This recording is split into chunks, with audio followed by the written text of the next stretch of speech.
আসসালামু আলাইকুম সুপ্রিয় শিক্ষার্থী, welcome back to Math Park. আশা করি সকলে ভালো আছেন। আজকে আমরা অনার্স প্রথম বর্ষের কেমিস্ট্রি 1 নন মেজর যে রয়েছে এই বিষয় নিয়ে আলোচনা করব। আপনারা যারা গণিতের পাশাপাশি অন্যান্য ডিপার্টমেন্টের স্টুডেন্ট রয়েছেন, পদার্থ, জুলজি প্লাস বোটানি, তাদের কিন্তু নন মেজরের ক্ষেত্রে এই রসায়নের যে 1 এটা কিন্তু থাকে। আপনাদের জন্য কিন্তু মূলত এই কোর্সটি। আপনারা চাইলে কিন্তু যে কোনো পাবলিকেশনের বই ফলো করতে পারেন। এখানে কিন্তু কবির পাবলিকেশনের বইটি আমি দেখা যাচ্ছে। অ্যান্ড আমি কিন্তু এই যে কোর্সটা আপনাদের বেসিক থেকে অ্যাডভান্স লেভেল পর্যন্ত এই কোর্সে কিন্তু 3 থেকে 4টি বই ফলো করে আপনাদের কোর্সটা আমি রেডি করব। অর্থাৎ আপনাদের প্রশ্ন প্যাটার্ন নতুন সিলেবাস অনুযায়ী এবং পুরাতন সিলেবাসের শিক্ষার্থী যারা রয়েছেন, যেমনই হোক না কেন এই কোর্সের বাইরে কিন্তু কিছু থাকবে না। অর্থাৎ একদম A to Z এই কোর্সে আপনাদের কেমিস্ট্রি 1 বাস্তব উদাহরণ সহ সমাধান করব, যাতে করে প্রশ্ন প্যাটার্ন ধরা থেকে শুরু করে একদম গোছানো একটি প্রস্তুতি আপনাদের হয়ে যায়। অর্থাৎ এই ক্লাসগুলো করলে ইনশাআল্লাহ আপনাদের A+ প্রস্তুতি হয়ে যাবে। আমরা এখন চ্যাপ্টার 1 নিয়ে আলোচনা করব, মাপন ও বৈজ্ঞানিক পদ্ধতি নিয়ে। অ্যাকর্ডিং টু নিউ সিলেবাস এখানে কিন্তু দেখা গিয়েছে প্রথম চ্যাপ্টার রয়েছে রসায়নে পদার্থের অবস্থা নিয়ে, বাট আজকে আমরা এই অনুসারে পড়বো। আমি কিন্তু চ্যাপ্টারগুলো হাইলাইটেড করে দেবো কত মার্কের জন্য ইম্পর্টেন্ট। যেমন একটু লক্ষ্য করে এখানে চ্যাপ্টার 1 যে আমি নিয়েছি, এই চ্যাপ্টার 1 থেকে কিন্তু আপনাদের 5 থেকে 10 মার্কের একটি প্রশ্ন 100% থাকবে। অর্থাৎ এই যে একটি চ্যাপ্টার, এটি কিন্তু অনেক সহজ এবং ছোট একটি চ্যাপ্টার। এই চ্যাপ্টারটি শেষ করলে দেখা যাচ্ছে আমি ভালো একটি মার্ক কম পাবো। একটু লক্ষ্য করে আরেকটা, যারা ওল্ড সিলেবাসে পরীক্ষা দিবেন তাদের ক্ষেত্রে কিন্তু ক, খ প্লাস ঘ বিভাগ 3টি বিভাগ থাকবে, এবং যারা নিউ সিলেবাসে পরীক্ষা দিবেন, যারা নতুন সিলেবাসে পরীক্ষা দিবেন, আপনাদের কিন্তু অলমোস্ট প্রায় এইরকমই। অর্থাৎ আমি জাতীয় বিশ্ববিদ্যালয়ের কথা বলার পর জানি যে ধরুন ক বিভাগের যে শর্ট প্রশ্নগুলো ছিল, এই শর্ট প্রশ্নগুলো এখন কি হবে, এই শর্ট প্রশ্নগুলো এখন বড় প্রশ্নের সাথে কিন্তু লেজ আকারে যুক্ত হবে। ওকে, খ বিভাগ এবং ঘ বিভাগের যে প্রশ্ন, ধরুন এইখানে কিন্তু আমার 80 মার্ক এখন, অর্থাৎ 80 মার্কে কিন্তু অ্যান্সার করতে হবে। ধরলাম আমি এখানে 80 মার্কের জন্য কয়টা প্রশ্ন থাকবে, 8টি প্রশ্ন অ্যান্সার করতে হবে। এখন 8টির মধ্যে ধরুন 1 নং কিন্তু আমার ক এবং খ আকারে থাকতে পারে, এখানে 5 মার্ক, এখানে কিন্তু 5 মার্ক আকারে থাকতে পারে। এই যে 5 মার্ক, আমরা প্রিভিয়াস খ বিভাগে যে প্রশ্নটা পড়লাম সেটা কিন্তু 5 মার্কের জন্য আসতে পারে, এবং ঘ বিভাগের এই যে অংশটুকু, এটা কিন্তু ধরলাম আমি 2 নংয়ে আমার একটি প্রশ্ন আসলো, এটা 10 মার্ক। এই ঘ বিভাগের প্রশ্ন এইভাবে আসতে পারে। প্লাস এই যে এইখানে যে রয়েছে এটা, আর 10-এর ক্ষেত্রে কিন্তু ভাগ করে দিতে পারে, যে সংজ্ঞা দিতে পারে শর্ট একটা, এখানে 1 মার্ক, এখানে বড় একটি প্রশ্ন দিতে পারে, এখানে কিন্তু 9 মার্ক। এইভাবে কিন্তু আপনাদের নতুন সিলেবাসের প্রশ্ন হবে, এবং প্রিভিয়াস সিলেবাসের ক্ষেত্রে এইভাবে প্রশ্ন হবে।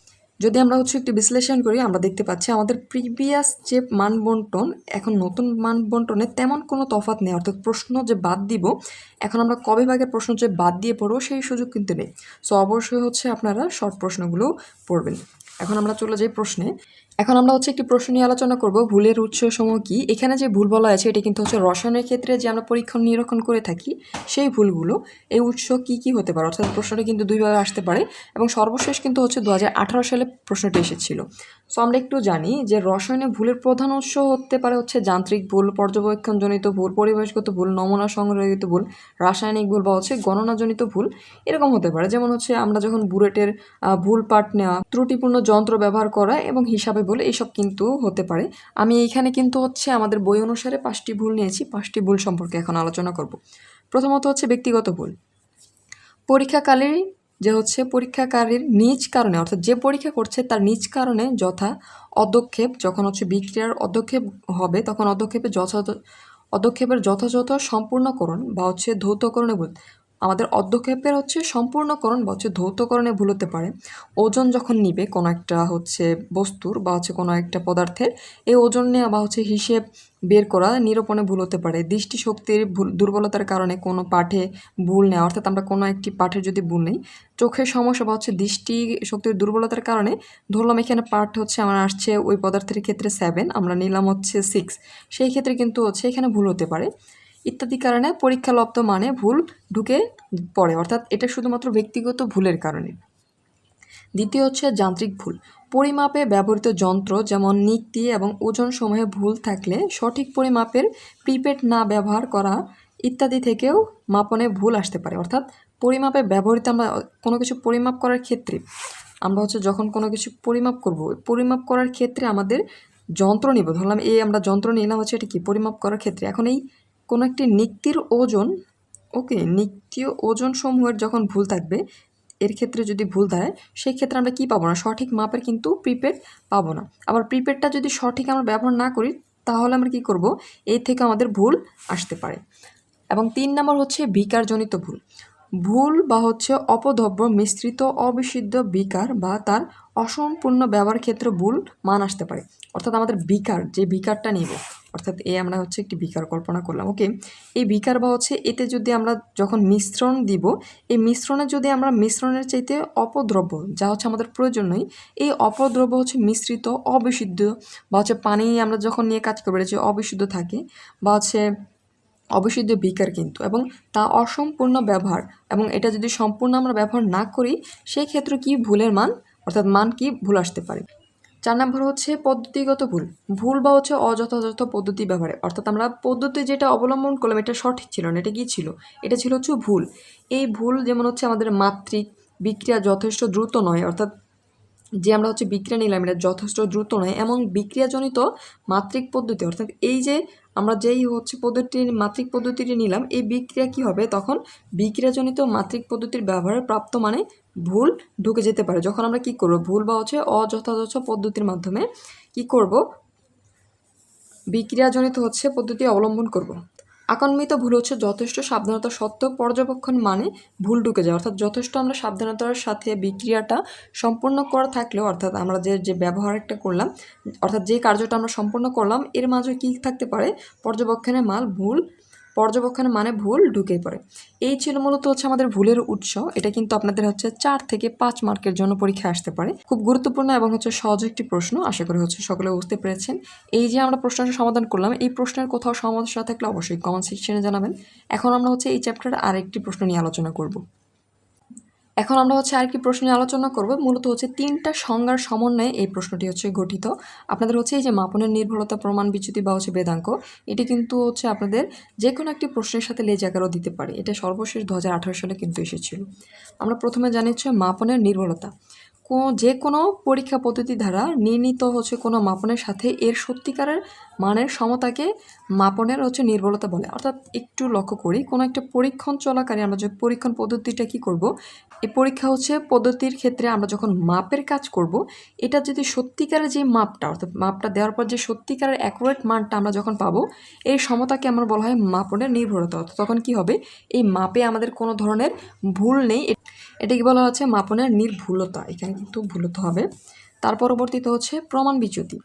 সমজাতীয় রাশিসমূহের গড় থেকে এদের বিচ্যুতিসমূহের বর্গের ফলকে রাশিসমূহের সংখ্যা অপেক্ষা 1 কম দ্বারা ভাগ করলে যে ভাগফল পাওয়া যায় তার বর্গমূলকে প্রমাণ বিচ্যুতি বলে।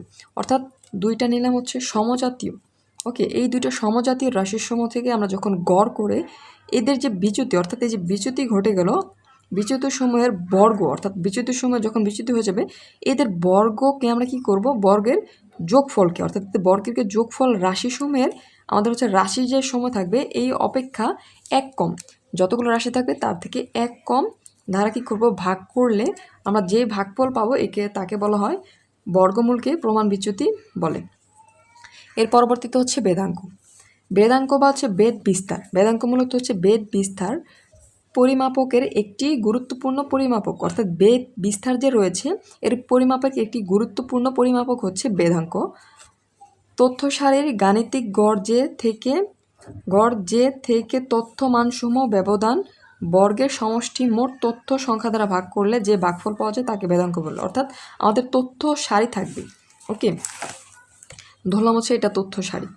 ওকে, এই যে তথ্য সারির গাণিতিক গড়, এর যে একটা আমরা গড় বের করব, গাণিতিক গড় থেকে যে হচ্ছে আমাদের কি তথ্য মানসমূহের ব্যবধান, তথ্য মানসমূহের যে ব্যবধান থাকবে তার বর্গের, অর্থাৎ আমরা আগে কিন্তু হচ্ছে গাণিতিক গড় বের করব, তার পরবর্তীতে হচ্ছে বের করব বর্গ সমষ্টি।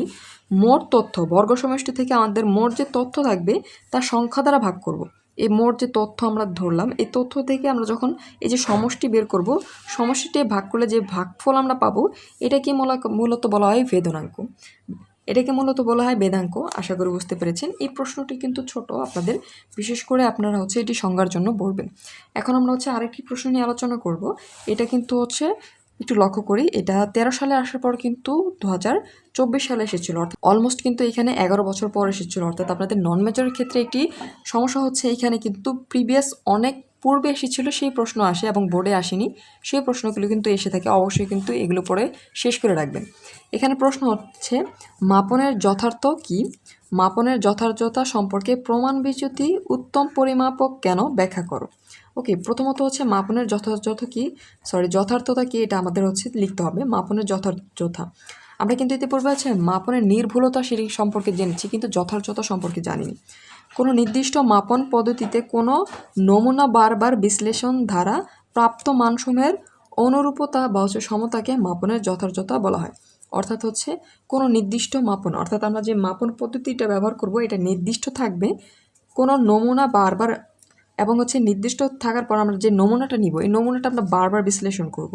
বিশ্লেষণ দ্বারা প্রাপ্ত মানসমূহ বিশ্লেষণ করার পর যে মানগুলো আমরা পারবো এই মানসমূহ অনুরূপতা বা হচ্ছে সমতা যে মাপের থাকবে সেটাকে যথার্থতা বা সমতাকে মাপের যথার্থতা বলা হয়। এই ছিল হচ্ছে শর্ট প্রশ্ন। এখন আমরা জানবো মাপনের যথার্থতা সম্পর্কে প্রমাণ বিচ্যুতি উত্তম পরিমাপক কেন। ওকে, এটা পরিমাপক কিন্তু। ওকে, সো আমরা নিয়ে এলাম এখানে হচ্ছে প্রথম নিলাম মাপনের যথার্থতা সম্পর্কে প্রমাণ বিচ্যুতি উত্তম পরিমাপক। এর কারণ হচ্ছে সমজাতীয়, আমরা কিন্তু হচ্ছে ধরলাম এই দুইটা, এটা কিন্তু হচ্ছে অবশ্যই সমজাতীয়, এটা ধর্ম বর্ণ সব কিছু এক।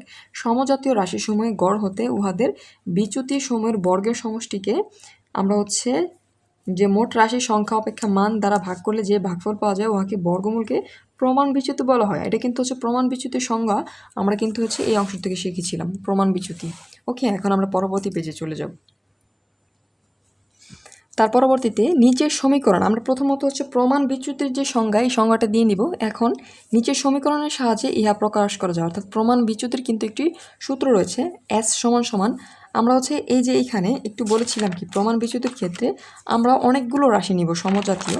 এই সমজাতীয় রাশি x1 থেকে x বিয়োগ করলাম, আবার হচ্ছে x² থেকে x, আবার অর্থাৎ একটু এখানে বুঝছি আমরা কি করলাম, এই যে এস দ্বারা হচ্ছে প্রমাণ বিচ্যুতি বোঝায়। এখানে আমরা x1 থেকে বিয়োগ করবো এক্সকে, আবার x2 থেকে বিয়োগ করবো এক্সকে, আবার হচ্ছে xn থেকে বিয়োগ করবো এক্সকে। অর্থাৎ আমাদের এই যে প্রথম যে মানটা থাকবে এই প্রথম মানটা মূলত কী হবে, চেঞ্জ হবে x1 থেকে শুরু করে x1 পর্যন্ত, xn পর্যন্ত।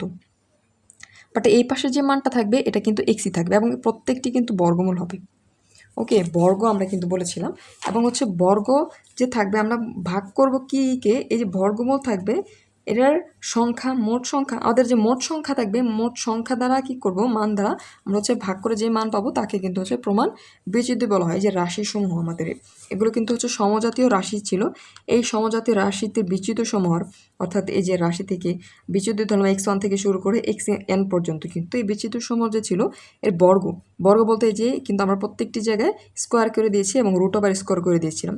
বর্গ যে আমাদের থাকবে এই বর্গ সমষ্টিকে আমরা কি করব, আমাদের হচ্ছে মোট যে রাশি টোটাল রাশি কিন্তু এটা হচ্ছে আমরা কল্পনা করলাম। এই এখন আমাদের হচ্ছে মোট রাশি সংখ্যা যে থাকবে এই মান দ্বারা ভাগ করলে আমরা যে পারবো মান ধরলাম হচ্ছে এখানে এই যে এক্সের ভ্যালু 1 থেকে কিন্তু একদম n পর্যন্ত n-1 দ্বারা আমরা ভাগ করব। ভাগ করার পর যে মানটা পাবো সেটা কিন্তু মূলত আমরা প্রমাণ বিচ্যুতি। এখন আমরা ধরি, এখন উপরের উদাহরণ অনুসারে আমরা হচ্ছে এই যে এক্স এখানে একটু লক্ষ্য করি, এখানে x1 থেকে শুরু করে এর যে কোনো একটা ভ্যালু আমরা ধরলাম, অর্থাৎ এখানে ধরলাম হচ্ছে প্রথম ক্ষেত্রে x1 মানে হচ্ছে এক্স, এটা সমান হচ্ছে 0.11 ধরলাম, এটাকে আমরা স্কোয়ার করে দিলাম। এবং x2 থেকে আমরা যখন x বিয়োগ করেছিলাম এর মান ধরলাম হচ্ছে 0.03, আবার হচ্ছে এখানে কিন্তু x2 হবে। ওকে, এবং তার পরবর্তীতে হবে x3 মাইনাস কিন্তু x এর মান ধরলাম 0.03 আমরা ধরলাম, তার পরবর্তী হচ্ছে 9, এরকম করে মানগুলো ধরে আমরা কিন্তু একদম ক্যালকুলেশন করলাম। এটা কিন্তু 10 নয়, এটা হচ্ছে 0। এবং n এর মান হচ্ছে আমরা 5 পর্যন্ত নিলাম, 5 ধরলাম এবং হচ্ছে মাইনাস হচ্ছে 1 দিয়ে দিলাম। এখন ক্যালকুলেশন করবেন যখন ক্যালকুলেটরের সাহায্যে এই মানটা পাবো। এখন যদিও প্রমাণ বিচ্যুতির মান নির্ণয় করা অপেক্ষাকৃত কঠিন, আমাদের যে প্রমাণ বিচ্যুতি থাকবে অর্থাৎ কতটুকু বিচ্যুতি হলো অর্থাৎ এটা থেকে এটা যখন বিচ্যুত হয়ে যাবে কতটুকু হলো অ্যাকুরেট মানটা নির্ণয় করা কিন্তু অপেক্ষাকৃত কঠিন। তবুও সাধারণভাবে ইহা গড় বিচ্যুতি অপেক্ষায় অধিকতর নির্ভরযোগ্য এবং ইহা কারণে বিশেষভাবে ব্যবহৃত হয়। কিন্তু সাধারণভাবে ইহা কি গড় যে বিচ্যুতি থাকে এর চেয়ে হচ্ছে সহজ এবং হচ্ছে নির্ভরযোগ্য, অর্থাৎ এর উপরে নির্ভর করা যায়। কোনো পরিমাপসমূহের যথার্থতার পরিমাপ হিসেবে ইহা ব্যবহৃত হয়। কোনো পরিমাপসমূহ যে রয়েছে এই সমূহের যথার্থতার পরিমাপক হিসেবে ইহা ব্যবহৃত হয় এবং প্রমাণ বিচ্যুতি যত কম হবে, আমাদের প্রমাণ বিচ্যুতির মান যত কম হবে পরিমাপ তত কী হবে, সূক্ষ্ম হবে। অর্থাৎ এই যে এখানে মান এটা যত ছোট হবে আমাদের কি হবে, পরিমাপটা তত সূক্ষ্ম হবে, এটি কিন্তু বলা হয়েছে। এই ছিল এই প্রশ্নের অ্যান্সার। আশা করি সকলে বুঝতে পেরেছেন। আমরা চ্যাপ্টার 1 যে সমাধান করছি, এই চ্যাপ্টার 1-এর কোথাও যদি বুঝতে সমস্যা হয় অবশ্যই কমেন্ট সেকশনে জানাবেন। এবং কেমিস্ট্রি 1-এর পেইড ব্যাচ যে রয়েছে আমাদের বেসিক টু অ্যাডভান্স সলিউশন, এই পেইড ব্যাচে যদি যুক্ত হতে চান আমাদের এই নম্বরে কিন্তু হোয়াটসঅ্যাপ রয়েছে, হোয়াটসঅ্যাপে যোগাযোগ করবেন।